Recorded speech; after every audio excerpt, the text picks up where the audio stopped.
No, no, no!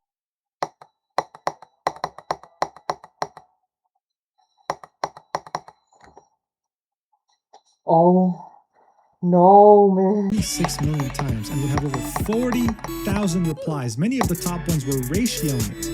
They were in utter disbelief that paper games would bend to such toxic and loud people in the Chinese community.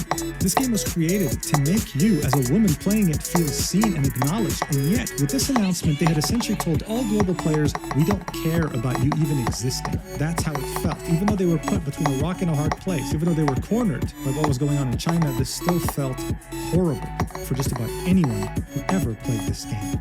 You go anywhere, whether it be Twitter, Reddit, any other place this community was present in, and you would see just the disbelief. They genuinely couldn't believe this had just happened. But honestly, if you took a step back, none of this really made sense. This was really overblown for no reason. Anyone with common sense could see that. A huge chunk of Paper Games revenue came from global players, so how come they were just forced to bend the knee so quickly?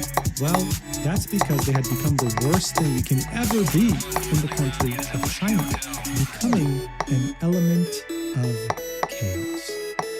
Okay, so let's get one thing straight. There was a timeline to this, and it wasn't always about being an enemy of the state or whatever.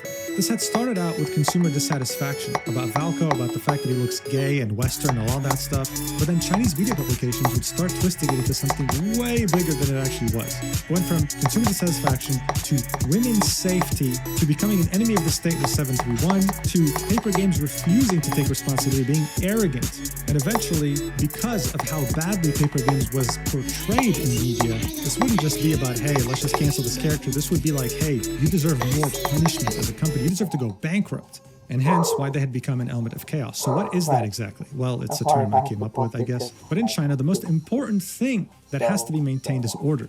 As soon as something goes against that, as soon as something interferes, then they become a problem. A great example of this actually happened to Hoyoverse back in 2021. The reason? Well, Hoyoverse had released a music video of Honkai Impact characters dancing in bunny suit outfits. They had not released it in China. Chinese players took grave offense to this and started calling Hoyoverse a traitor, an enemy of the state. Hence why someone tried to assassinate the CEO. Yes, it was the stupidest thing imaginable, yes. But that wasn't even Hoyoverse's biggest worry, because people would employ the same strategy used against Paper Games. Mass reporting Hoyoverse to the Chinese Consumer Protection Agency and creating a narrative that they are an enemy of China. Eventually, this would delete that Bunny Girl dance music video off every platform imaginable, while also releasing an apology. They would give their players some crumbs as a reward, while giving the Chinese players almost 3 times the amount of rewards, apologizing to them for doing this unforgivable thing. I made a video about this almost 2 years ago, so it really shows that even a company